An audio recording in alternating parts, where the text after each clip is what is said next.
Welcome to the online postgraduate classes of chemistry. It is an initiative of Department of Higher Education, Madhya Pradesh. I am Dr. Preeta Vamnela from Sarojini Naidu College, Bhopal. Today's topic is structure of chemical bond in the organic molecules. After completion this module, you shall be able to learn about delocalized chemical bonding, conjugation, cross-conjugation, and resonance. Let's begin with localized versus delocalized electrons. Localized electron localized chemical bond में पाए जाते हैं, जबकि delocalized electron delocalized chemical bond में पाए जाएंगे। तो localized chemical bonds are formed by the pi electrons which are fixed or localized between two atomic nuclei. Example is ethylene. While in case of delocalized chemical bond, pi electrons are delocalized over more than two atomic nuclei. Example is 1,3-butadiene and benzene.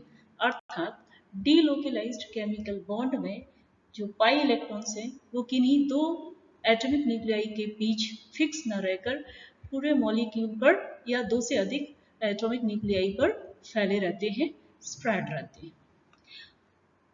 For example,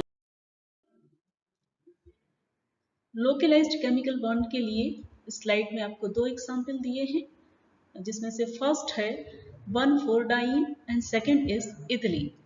1,4-डाइन में आप देखें तो first pi bond carbon atom number 1 और 2 के बीच में है, जबकि second bond जो है C4 और C5 के बीच में है। तो ये जो स्ट्रक्चर दिख रहा है इसमें पाई इलेक्ट्रॉन 1, 2 और 4, 5 एटम के बीच ही फिक्स रहते हैं या लोकलाइज्ड रहते हैं, ये डीलोकलाइज्ड नहीं होते। ठीक ऐसे ही इथिलीन में भी आप देखें जो पाई इलेक्ट्रॉन है वो दो सी एटम के बीच में फिक्स्ड है, और ये जो स्ट्रक्चर है इन मॉलिक्यूल्स के एक्चुअल स्ट्रक्चर भी हैं। इन्हें किसी और दूसरे स्ट्रक्चर में हम रिप्रेजेंट नहीं कर पाएंगे, क्योंकि ये जो पाई इलेक्ट्रॉन है अर्थात पाई बॉन्ड के जो इलेक्ट्रॉन है वो इन पर्टिकुलर एटॉमिक न्यूक्लियाई के बीच ही फिक्स रहते हैं। When we talk about the delocalized chemical bond, next example जो है डीलोकलाइज्ड केमिकल बॉन्ड का 1,3-ब्यूटाडाइन के थ्रू हम समझ सकते हैं।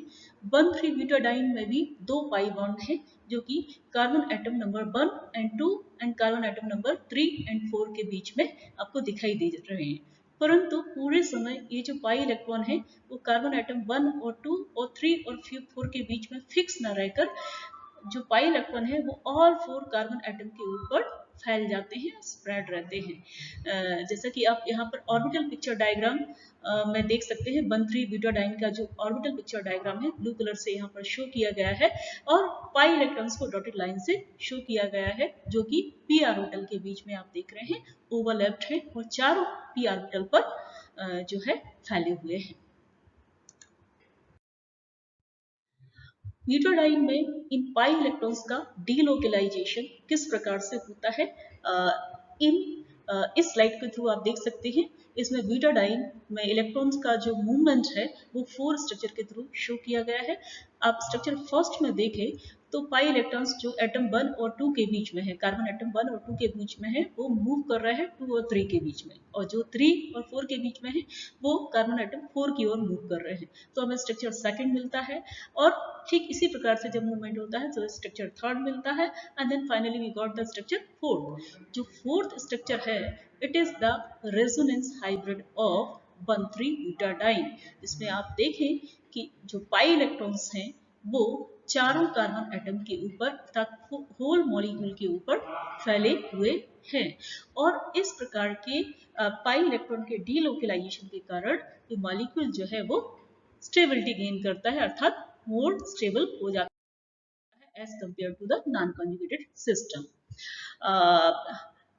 ये 1,3-ब्यूटाडाइन को अनदर इमेज के थ्रू आपको शो किया गया है कि जब कोई सिस्टम ऐसा है जिसमें कि पाई इलेक्ट्रॉन का डीलोकलाइजेशन होता है, और जब जो दो पाई बॉन्ड के बीच में एक सिंगल बॉन्ड होता है अर्थात सिग्मा बॉन्ड होता है, तो उसमें भी पार्शियल डबल बॉन्ड कैरेक्टर आ जाता है।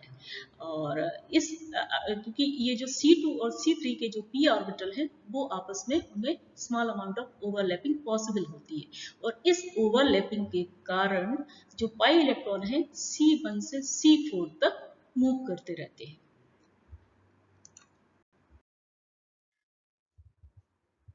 So after knowing what is delocalization, let's come to the what is conjugation. It is the overlapping of one p orbital with another with delocalized pi electrons across and intervening the sigma bond. That means in a conjugated system, one p orbital is conjugated with the another p orbital with their delocalized p electron. And due to this overlapping, the conjugated system has lower energy and decrease the single bond length and increase the stability of the system. अर्थात एक ऐसा system जिसमें conjugation है, conjugation के कारण उस molecule की energy कम हो जाएगी अर्थात स्टेबिलिटी बढ़ जाएगी और सिंगल बॉन्ड की बॉन्ड लेंथ जो है वो डिक्रीज हो जाती है।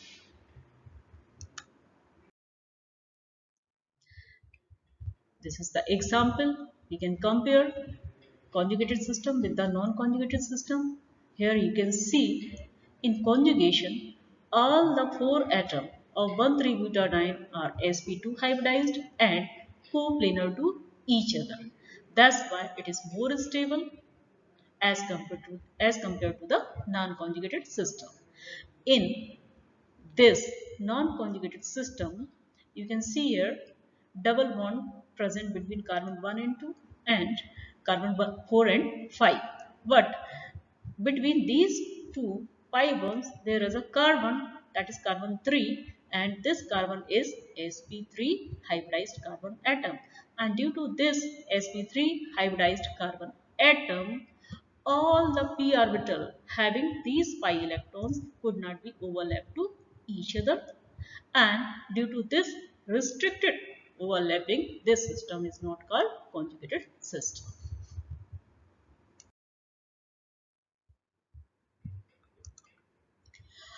अभी तक हमने जो पढ़ा है कि जब कोई डबल बॉन्ड या ट्रिपल बॉन्ड सिंगल बॉन्ड के साथ अल्टरनेट सीक्वेंस में हो या एकांतर क्रम में हो तो हम कहते हैं ऐसा सिस्टम कॉन्जुगेटेड है। लेकिन केवल यही सिस्टम कॉन्जुगेटेड नहीं होता है, कुछ और सिस्टम भी हैं जिनमें कॉन्जुगेशन जो कि कॉन्जुगेशन शो करते हैं। फॉर एग्जांपल आप देखें कि जब नीचे वाला जो एग्जांपल है आप उसमें देखें कि पाई इलेक्ट्रॉन्स हैं, या इसे हम कह सकते हैं अनसैचुरेटेड सिस्टम। पाई इलेक्ट्रॉन या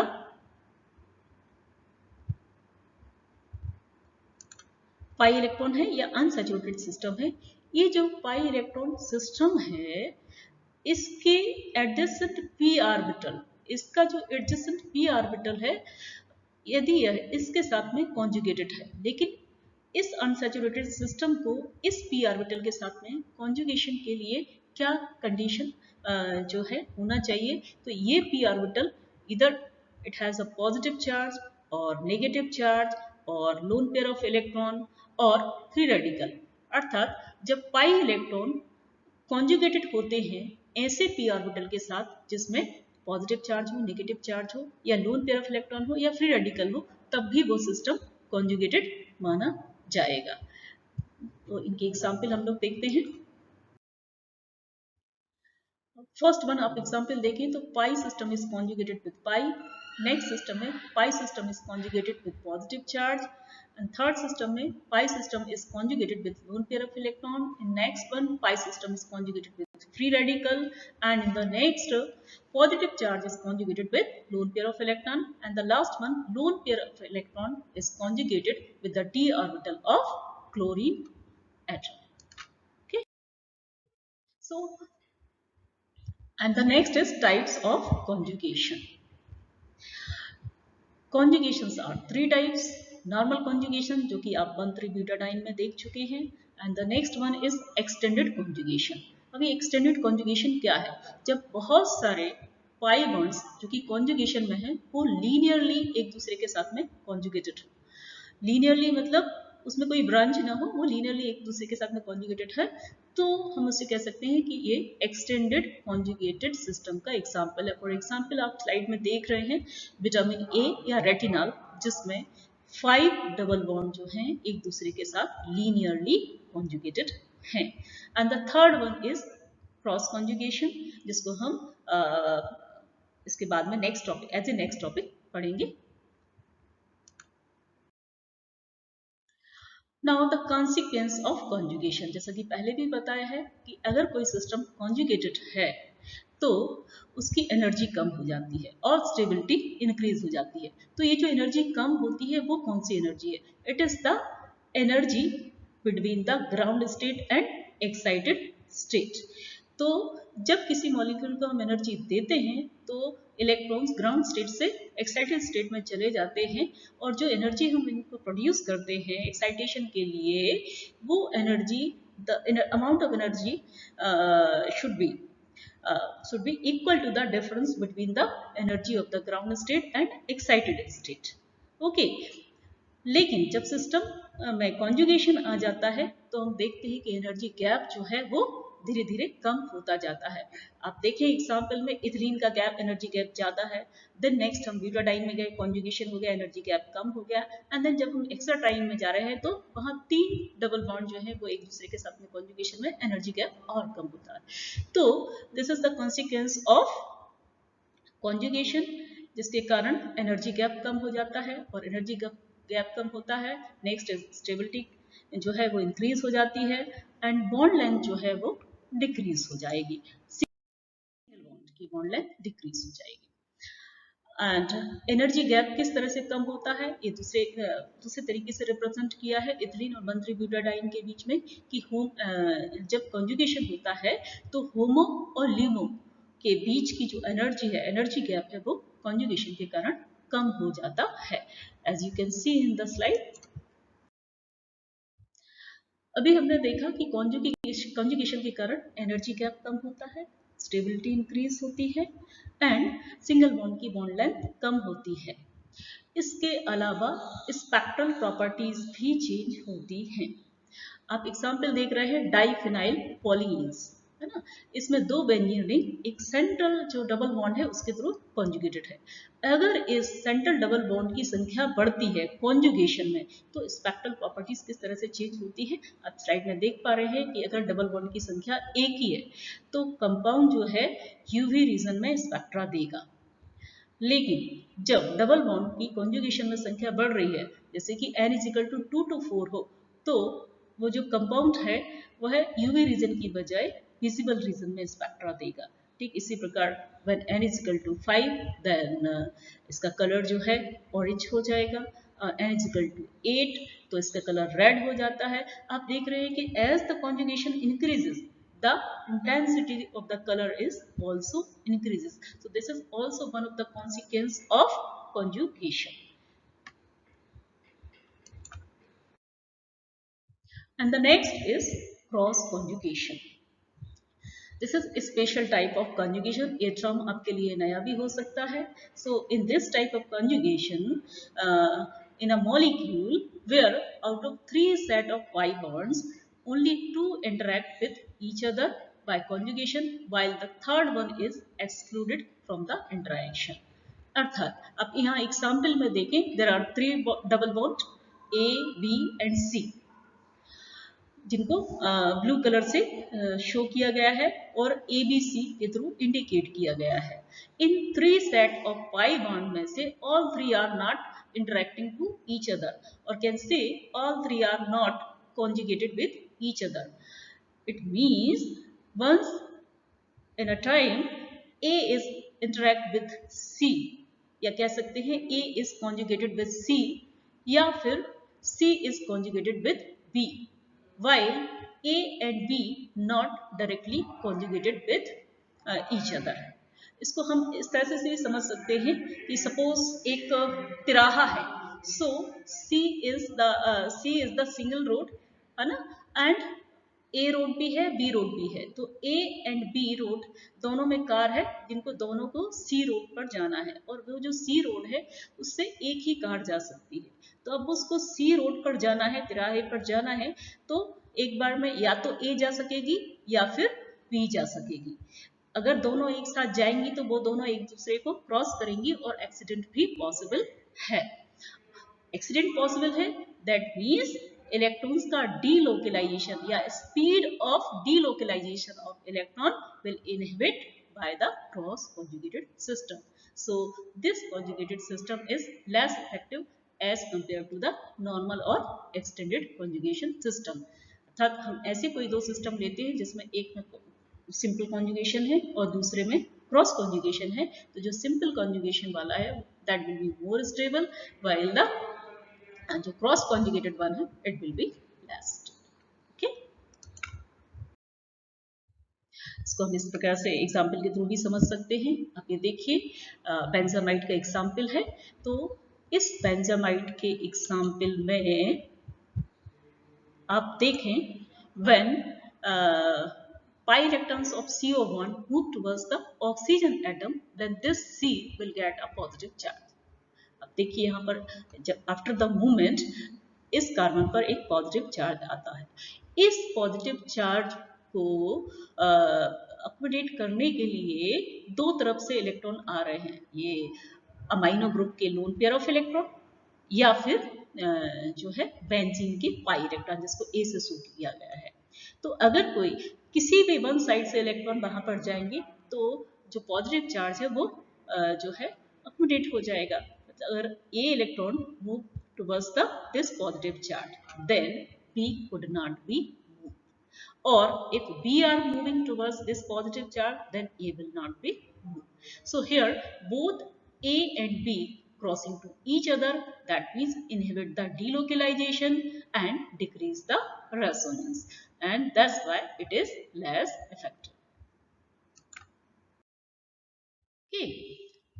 Now we can compare the stability. If two molecule having same number of pi bond है ना in a molecule, but one is cross conjugated and another is simple conjugation. आप देख सकते हैं, तो simple conjugation या extended conjugation वाला molecule है, it will be more stable as compared to the cross conjugated one. Okay.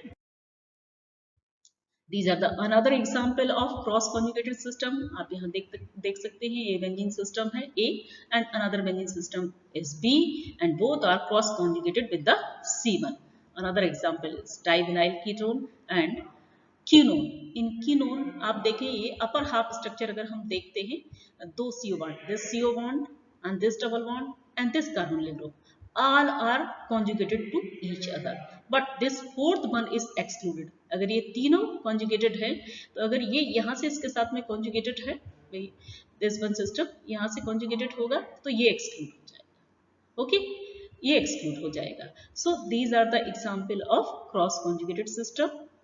Some another example of cross conjugated system which may you have not heard before. The examples are dendrolene. So dendrolines are discrete acyclic cross conjugated polyenes, and the examples are 3 dendrolines. Why 3 dendrolene? Because 3 double bond are cross conjugated to each other here. Here 4 double bond are cross conjugated to each other, and here 5 dendrolene where the 5 double bond are cross conjugated to each other. Another example is radialines. So radialines are cross-conjugated alicyclic organic compound, contains a cross-conjugated exocyclic double bond, and these double bond may be in the form of ene or one. So examples are 3 radialine, 4 radialine, 5 radialine or 6 radialine.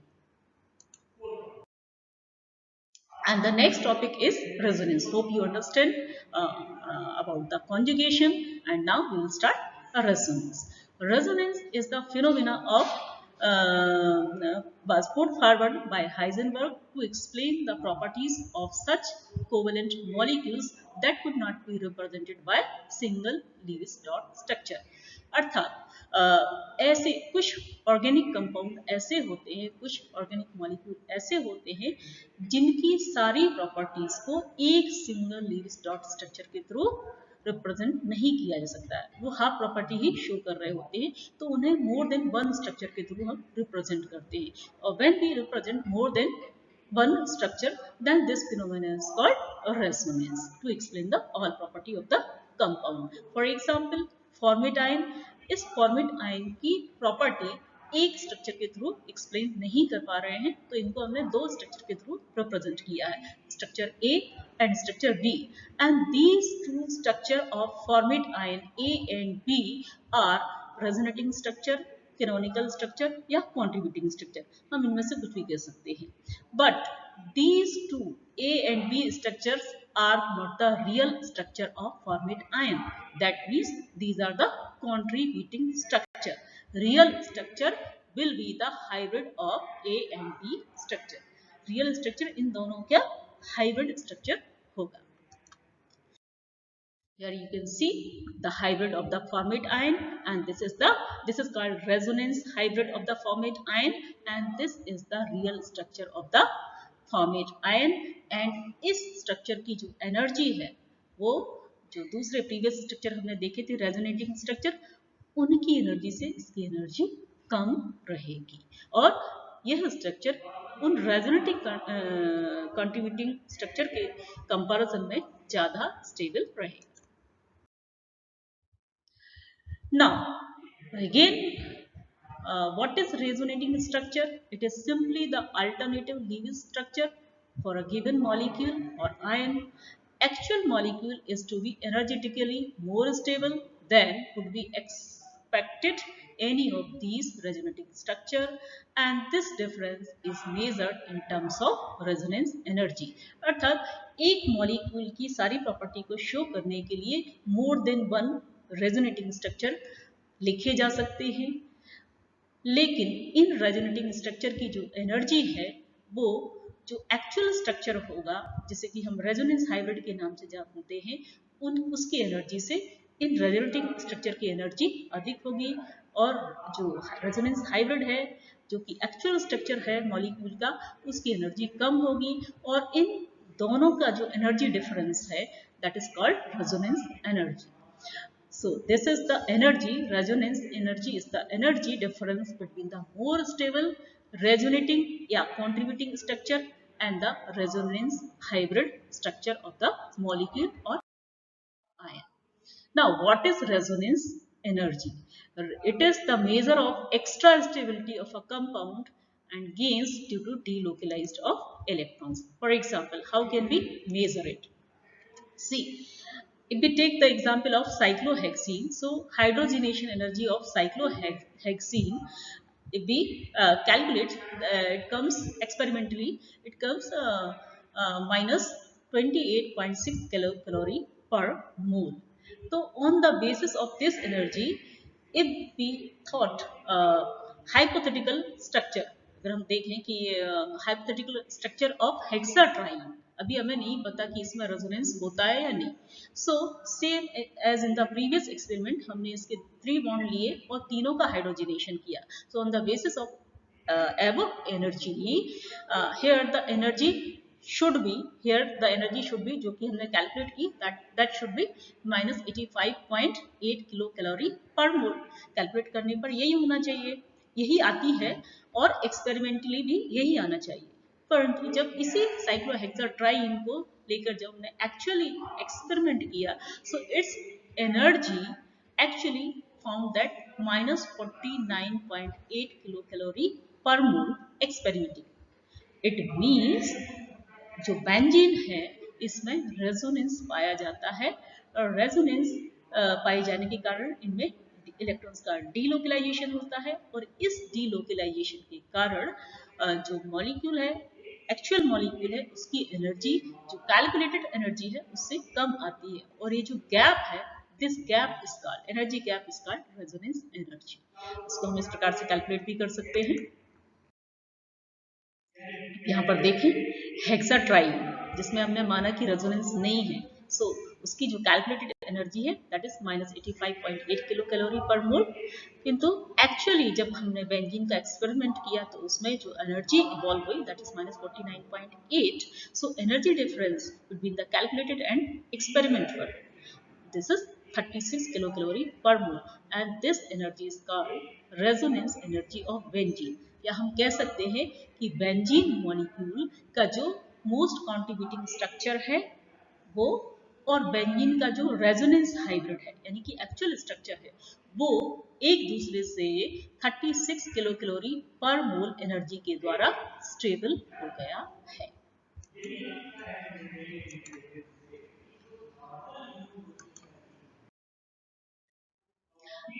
जिसे benzene में हम further इस प्रकार से depict कर सकते हैं कि ये बेंजीन के आप दो कैटुले स्ट्रक्चर्स देख रहे हैं, इनमें इलेक्ट्रॉन्स का डीलोकलाइजेशन हो रहा है और इन दोनों कैटुले स्ट्रक्चर्स को हम रेजोनेंस कॉन्ट्रीब्यूटर्स या कंट्रीब्यूटिंग स्ट्रक्चर कह सकते हैं, जो कि इमेजनरी होते हैं, रियल स्ट्रक्चर नहीं होते हैं।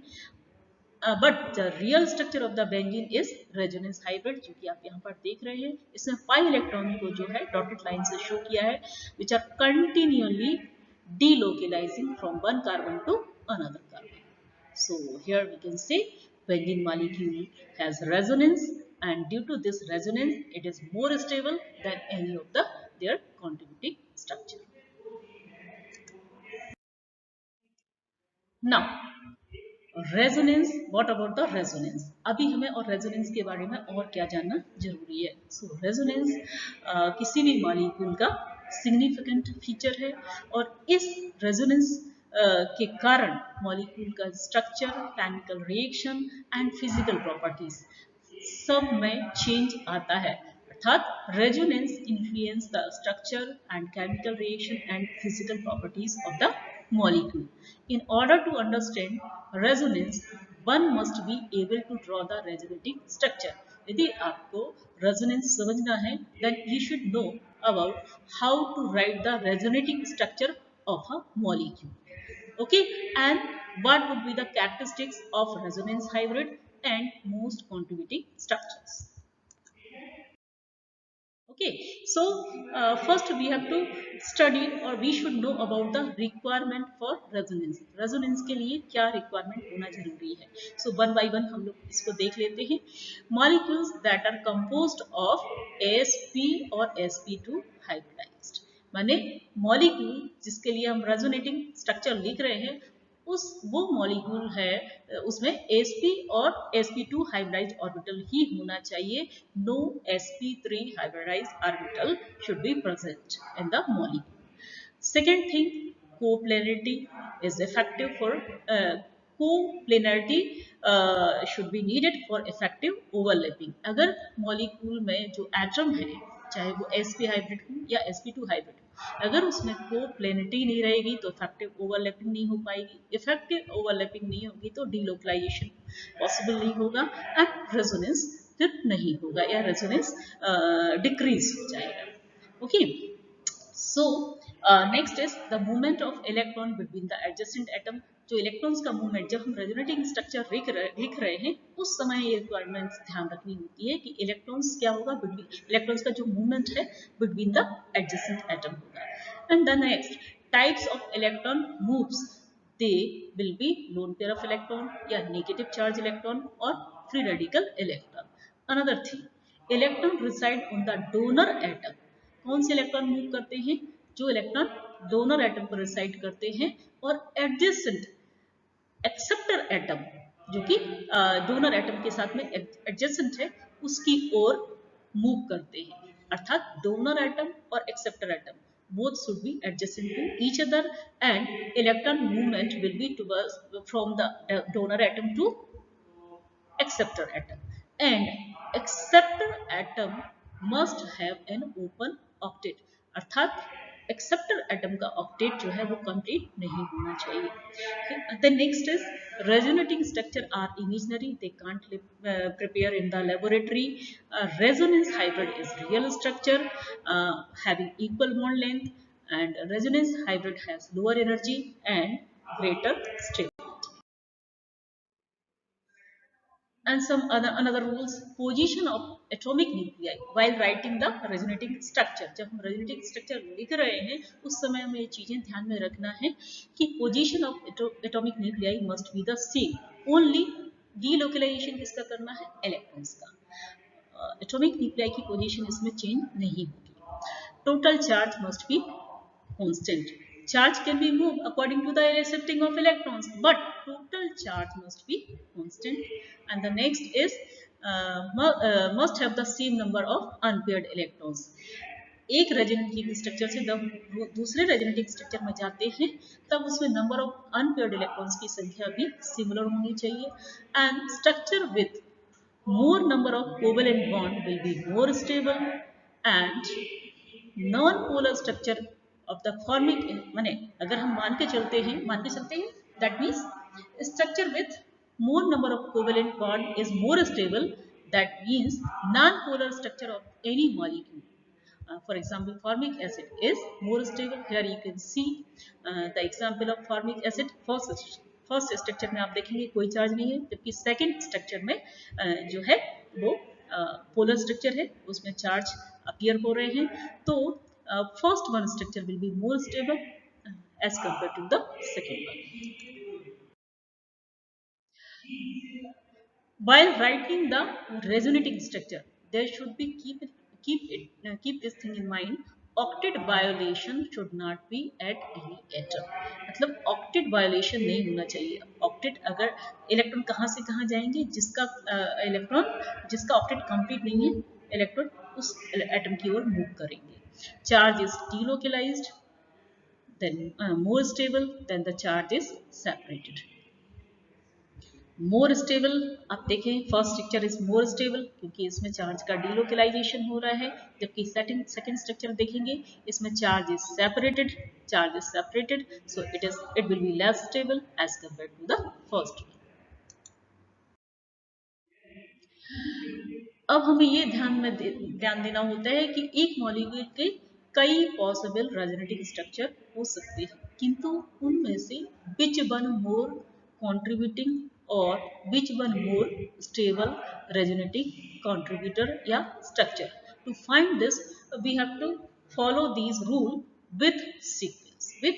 Keep in mind, with sequence हमें follow करना है एक के बाद एक, मतलब पहले हम पहले वाले रूल देखेंगे, देन उसके बाद सेकंड, देन उसके बाद second. So first is a neutral molecule is more stable than the charge one. आप यहाँ पर देख सकते हैं, एग्जाम्पल भी दिया है. और सेकंड आप देखें, so species having maximum number of atom with full octet is more stable than the others.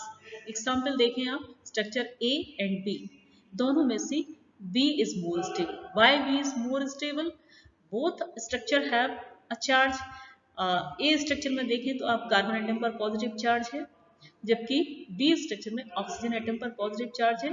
परंतु आप ये देखें, इसमें सेकंड रूल जो कहा गया है, species having maximum number of atoms with full octet.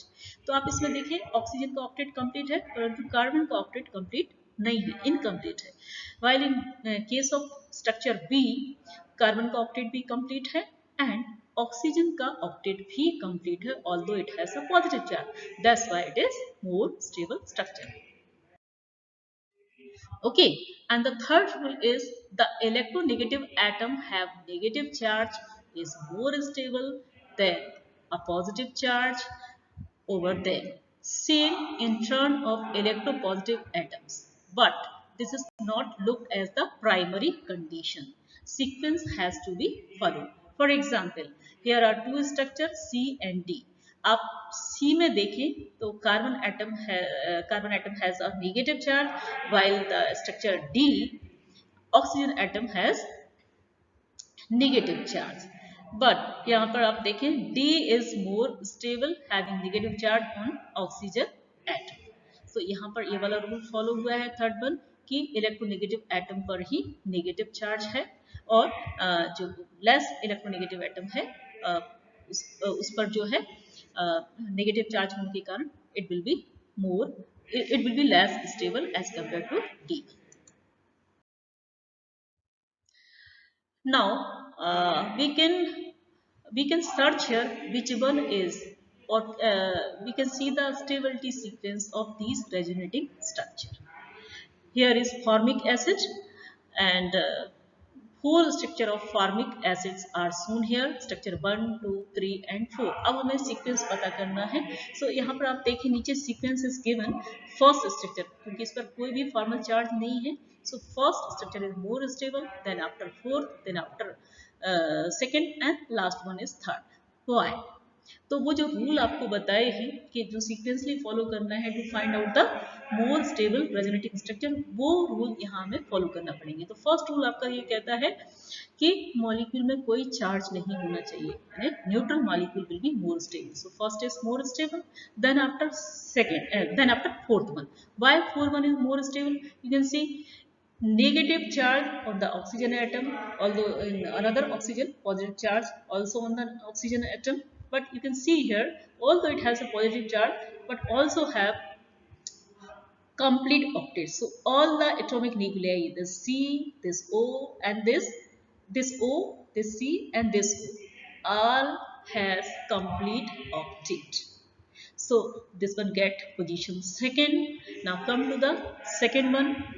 So second में आप देखेंगे नेगेटिव, इलेक्ट्रोनेगेटिव ऑक्सीजन पर नेगेटिव चार्ज है, एंड जो कार्बन है which is less electronegative as compare to oxygen has a positive charge, so it will get third position. And if we talk about the third structure, इसमें आप देखिए कि oxygen atom पर positive charge है और carbon atom पर negative charge है. It is opposite ना, it is opposite because carbon is less electronegative, so it should have a positive charge. तो और ऑक्टेट देखा जाए तो ऑक्टेट तो सिमिलर ही है, किंतु इसमें ऑक्सीजन पर नेगेटिव चार्ज है, सॉरी ऑक्सीजन पर पॉजिटिव चार्ज है और कार्बन पर नेगेटिव चार्ज होने के कारण इट गेट लीस्ट प्रायोरिटी. तो this is the sequence. First one is more stable, then fourth one, then तो इसमें हमने क्या देखा है कि न्यूट्रल मॉलिक्यूल, देन आफ्टर ऐसा मॉलिक्यूल जिसमें सभी स्पीसीज के सभी एटॉमिक न्यूक्लियाई के ऑक्टेट कंप्लीट हो, देन आफ्टर इलेक्ट्रोनेगेटिव एटम पर नेगेटिव चार्ज हो और लेस इलेक्ट्रोनेगेटिव एटम पर पॉजिटिव चार्ज हो, then the fourth one, then the fourth. Hope you understand this. And the next is SIR. ये शायद आपने पहले सुना हो, steric inhibition of resonance. Resonance अभी हमने देखा है कि रेजोनेंस के लिए क्या क्या कंडीशंस हैं. अगर वो कंडीशन फुलफिल हो रही है तभी उस मॉलिक्यूल में रेजोनेंस पॉसिबल है, बट समटाइम्स वो सारी कंडीशन होते हुए भी रेजोनेंस इनहिबिट होता है. तो one of the condition is steric inhibition. इसमें आप देखें दो एनिलीन मॉलिक्यूल है, दो एनिलीन मॉलिक्यूल है 2,6 dinitro aniline, and again it is dimethyl 2,6 dinitro aniline, structure 1 and structure 2. Structure 1 में अगर आप देखें तो इस नाइट्रोजन एटम पर जो है दो बल्कि ग्रुप प्रेजेंट है, दो बल्कि ग्रुप प्रेजेंट है, और ये बल्कि ग्रुप प्रेजेंट होने के कारण ये एक प्लेन में नहीं रह पाएंगे, कोप्लेनर नहीं रह पाएंगे. तो ये इट विल बी मूव. ये देखिए ये इलेक्ट्रॉन मूव करेगा, sorry this sigma bond will move. This methyl group will be towards the your face and this methyl group will be towards the my face. Then the copolarity of these lone pair of electron over the nitrogen atom will not be able to overlap with the pi electron of these benzene. Correct. जबकि यहाँ पर आप देखेंगे कोई बल्कि group नहीं है, इस अमाइनो ग्रुप पर कोई बल्कि ग्रुप नहीं होने के कारण जो प्लेन में जो पोजीशन इन पाई इलेक्ट्रॉन्स की होगी वही इस लोन पेयर ऑफ इलेक्ट्रॉन की होगी, क्योंकि यहाँ पर कोई बल्कि ग्रुप नहीं है. So these loan pair of electron can easily overlap with these pi electron and they introduce into the resonance. So due to the resonance this will be more stable as compared to this one, and the bond length यहाँ पर चूंकि resonance नहीं हो रहा है तो CN bond length भी जो है इंक्रीज रहेगी, जबकि इसमें ये जो लोन पेयर ऑफ इलेक्ट्रॉन है इस बेंजीन के पाई इलेक्ट्रॉन के साथ कॉन्जुगेशन में है, रेजोनेंस कर रहे हैं, इसलिए ये जो CN बॉन्ड लेंथ है it will B decrease. And when it comes to stability, of course अगर इसमें रेजोनेंस ज्यादा है तो this second structure will be more stable as compare to the second. Now access yourself. यहाँ पर compare कर सकते हैं which one more stable. See a structure. There are three double bond, two double bond with one carbonyl group. Again here two double bond with one carbonyl group. But any one इनमें से एक ज्यादा stable है और एक कम stable है. What is the reason behind it? This molecule A has extended conjugation, अर्थात these two pi bond are conjugated with this CO group, while in case of B, these two pi bond are cross conjugated with this CO. So this will be less stable and this will be more stable. And we can compare here the bond length. Of course, the bond length here the bond length will be decreased due to conjugation or resonance, but here bond length will not be decreased because there is no resonance or no conjugation. So answer is this. This one has the lesser bond length and D has the larger bond length. And the third question is, out of vinyl chloride and allyl chloride, which one more reactive and why? See the answer. Vinyl chloride is more stable as compared to allyl chloride. That means allyl chloride will be more reactive. Why? You can see here the lone pair of electron over the chlorine atom is not able to conjugate it with this p orbital because this p orbital is sp3 hybridized. While in case of vinyl chloride, the lone pair of electron are conjugated with this p orbital which is sp2 hybridized. So they are able to conjugate. If they are able to conjugate, the delocalization of electron possible. If the delocalization of electron possible, then molecule will be more stable. That's why it is less reactive, more stable as compared to allyl chloride. You can further refer these books and thank you. Hope you understand what topic I have dealt today. Thank you.